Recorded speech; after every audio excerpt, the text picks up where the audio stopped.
Bradley M2A4, ang bakal na sundalong hindi natutulog. Sa bawat digmaan may mga bayani tayong nakikita, may mga sundalong may pangalan, may mukha, may kwento, ngunit may mga bayani ring walang tinig, walang damdamin at gawa sa bakal, ngunit araw-araw ay nagiging pagitan ng buhay at kamatayan ng mga tao sa loob nito.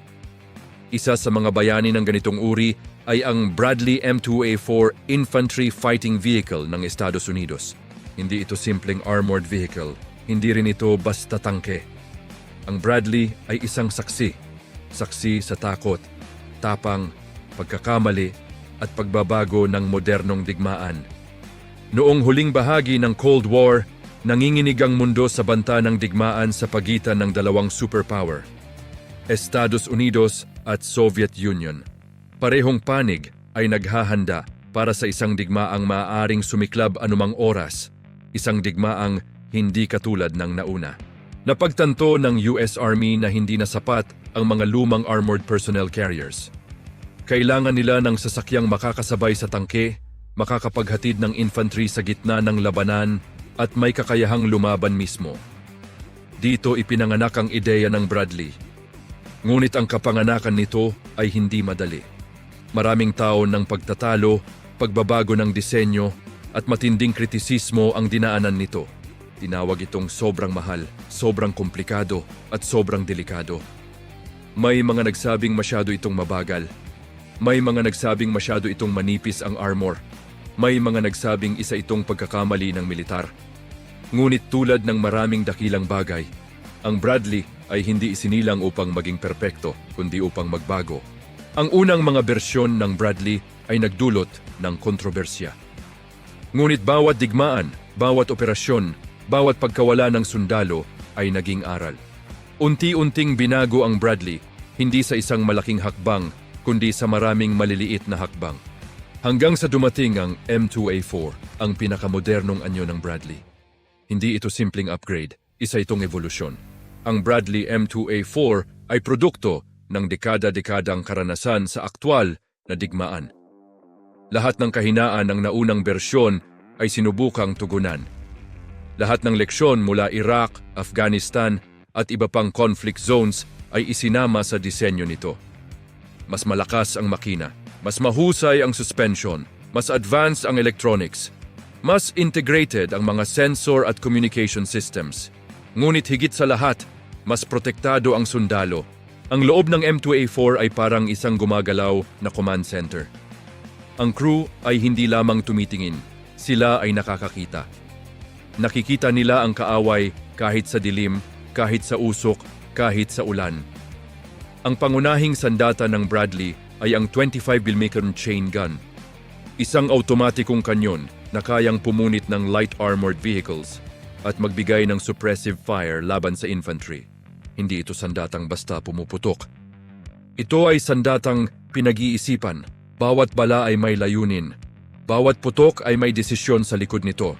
At kung hindi sapat ang kanyon, naroon ang TOW missiles, mga guided missile na kayang wasakin kahit mabibigat na tangke mula sa malayo. Ngunit sa kabila ng lakas nito, ang Bradley ay hindi idinisenyo para mag-isa. Ito ay bahagi ng isang mas malaking galaw, kasabay ng tangke, artillery, drones, at infantry. Sa loob ng Bradley may mga sundalong nakaupo, nakatayo, naghihintay. Ang bawat tunog ng makina ay parang tibok ng puso. Ang bawat pagyanig ng lupa ay paalala na anumang sandali, maaaring sumiklab ang labanan. Para sa kanila, ang Bradley ay hindi lang sasakyan. Isa itong kanlungan, isang sandalan, minsan, isang kabaong. May mga kwento ng Bradley na tinamaan ng IED, pinasabog ng rocket, binaril ng anti-tank weapons, ngunit nakauwi ang mga sundalo. May mga kwento rin ng kabaligtaran. Ang Bradley ay hindi immortal, ngunit ito ay idinisenyong magbigay ng pinakamataas na tsansa ng buhay. Sa panahon ngayon, ang digmaan ay hindi na lamang laban ng sundalo, laban sa sundalo. Ito ay laban ng sensor, data, impormasyon, at oras. Ang Bradley M2A4 ay bahagi ng digmaang ito. Kaya nitong makipag-ugnayan sa ibang units, tumanggap ng impormasyon mula sa drones, at magbigay ng real-time battlefield awareness. Hindi na basta putukan. Isa na itong laro ng isip at ang Bradley ay isa sa mga piyesa. May mga kritiko pa rin ng Bradley. May nagsasabing panahon na para palitan ito. May nagsasabing masyado na itong mabigat. May nagsasabing masyado na itong luma. Ngunit sa bawat digmaan, napatunayan ng Bradley na ang tunay na sukatan ng halaga ay hindi ang edad, kundi ang kakayahang magbago. Ang M2A4 ay patunay na ang isang disenyo ay maaaring umunlad kasabay ng mundo. Kapag natapos ang isang digmaan, ang mga sundalo ay uuwi. Ang mga pangalan ay ililista. Ang mga kwento ay ikukwento. Ngunit ang mga sasakyang tulad ng Bradley ay mananatiling tahimik na saksi. May gasgas, may marka ng bala, may bakas ng putik at dugo. Ito ang kwento ng Bradley M2A4. Isang kwento ng bakal, teknolohiya at tao. Isang kwento ng digmaang patuloy na nagbabago at ng mga makinang patuloy na umaangkop. Hindi ito kwento ng perpektong sandata. Ito ay kwento ng sandatang patuloy na lumalaban. At habang may digmaan, habang may sundalong kailangang protektahan, ang Bradley M2A4 ay patuloy na gagalaw, tahimik, mabigat at handang lumaban. Kung ang unang bahagi ay kwento ng pagsilang at paglaban, ang ikalawang bahagi ay kwento ng pananatili. Sa mundo ng modernong digmaan, mabilis ang pagbabago. Ang kaaway ay hindi na lang tao sa kabilang linya, kundi mga drone sa himpapawid, missiles na hindi mo nakikita, at impormasyong kayang pumatay bago pa pumutok ang unang bala.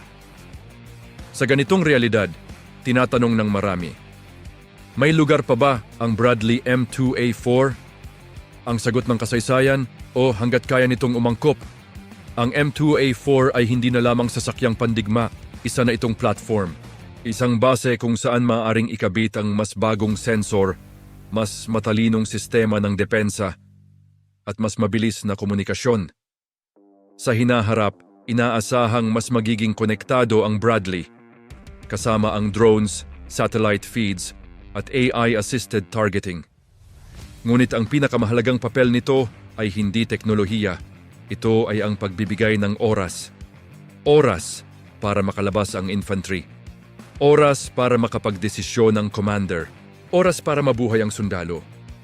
Habang unti-unting pumapasok ang mga bagong sasakyang pandigma, maaring mapalitan balang araw ang Bradley. Ngunit kahit dumating ang panahong iyon, ang M2A4 ay maaalala bilang sasakyang tumayong tulay sa pagitan ng lumang digmaan at bagong panahon.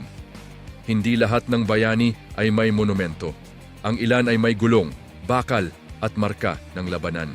At sa bawat bakas na iyon, naroon ang pangalan ng Bradley. Hindi lahat ng laban ay nangyayari sa harap ng kaaway. Ang ilan ay tahimik, mabagal, at nagaganap sa loob ng bakal. Sa loob ng Bradley M2A4, ang digmaan ay hindi lamang putukan. Ito ay pakikipaglaban sa takot, pagod at kawalan ng katiyakan. Sa sikip ng loob, magkakasama ang mga sundalo, bawat isa ay may sariling iniisip, pamilya, tahanan, at tanong kung makakabalik pa ba sila. Kapag nagsara ang rampa, nawawala ang ingay ng mundo sa labas. Ang natitira ay ang ugong ng makina at ang bigat ng katahimikan. Dito nagiging malinaw na ang Bradley ay hindi lang sasakyan, ito ay pagsubok sa isip at damdamin ng mga nasa loob nito. May mga sandaling hindi nagpaputok ang Bradley, ngunit nagligtas ng buhay sa pamamagitan ng presensya nito. Ang tunog ng makina pa lamang ay sapat na minsan upang umatras ang kaaway. Ang silweta nito sa alikabok ay paalala na may paparating na lakas. Sa ganitong paraan, ang Bradley M2A4 ay lumalaban kahit walang bala. Sa pamamagitan ng takot na idinudulot nito at ng pag-asa na ibinibigay nito sa mga sundalong sakay. Ito ang laban na hindi makikita sa kamera. Hindi maisusulat sa ulat ng digmaan. Ngunit araw-araw na nararamdaman ng mga taong nasa loob ng bakal. At habang umiikot ang makina, habang patuloy ang pag-usad, ang Bradley ay hindi lamang umaandar sa lupa, ito ay umaandar sa tiwala ng mga taong umaasa rito. Iyan ang ikatlong bahagi ng kwento. Ang laban na tahimik, ngunit pinakamabigat dalhin, ay may sandaling dumarating sa digmaan na ang lahat ng disenyo, plano at training ay nauuwi sa isang tanong. Gagana ba ito kapag tunay na ang panganib? Para sa Bradley M2A4, ang sandaling iyon ay dumarating sa unang pagsabog. Sa una, may katahimikan, isang iglap kung saan hindi sigurado ang crew kung buhay pa sila. Pagkatapos, susunod ang pagsigaw ng mga utos. Ang mabilis na pag-check ng sistema, ang paghahanap kung sino ang sugatan. Dito nasusubok ang Bradley, hindi sa laboratorio kundi sa lupa. Ang armor nito ay hindi perpekto, ngunit ito ay idinisenyong sumalo ng tama, hindi para maging immortal.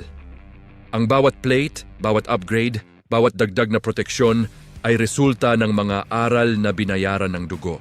May mga pagkakataong ang Bradley ay umuwing may butas, may sunog, may sira, ngunit dala pa rin ang mga sundalo. At sa digmaan, iyon ang tunay na sukatan ng tagumpay. Hindi man nito mapigilan ang lahat ng bala. Pinapabagal nito ang kamatayan. At sa digmaan, ang ilang segundo ay maaring maging pagitan ng buhay at wala. Darating ang panahon na ang Bradley M2A4 ay hindi na nasa unahan ng labanan. Papalitan ito ng mas bago, mas mabilis, mas matalino. Ngunit ang tanong ay hindi kung kailan ito mapapalitan, kundi ano ang iiwan nito. Ang Bradley ay mag-iiwan ng pamana ng adaptasyon. Isang patunay na ang isang sistema, gaano man ito punahin sa simula, ay maaring maging haligi ng digmaan kung patuloy na pag-aaralan, babaguhin at pahahalagahan ang buhay ng tao sa loob nito. Sa mga military academy, pag-aaralan ng Bradley hindi lang bilang sasakyan, kundi bilang aral. Kung paano nakakaapekto ang desisyon ng inhinyero sa buhay ng sundalo, kung paano ang politika, teknolohiya at digmaan ay magkakaugnay. At sa mga veterano, ang Bradley ay mananatiling alaala, hindi bilang perpektong makina, kundi bilang kasamang lumaban. Kapag tumigil na ang makina nito, kapag napalitan na ang bakal ng mas bagong anyo, mananatili ang kwento. Dahil ang Bradley M2A4 ay hindi lang bahagi ng digmaan ng Amerika, ito ay bahagi ng kasaysayan ng modernong pakikidigma.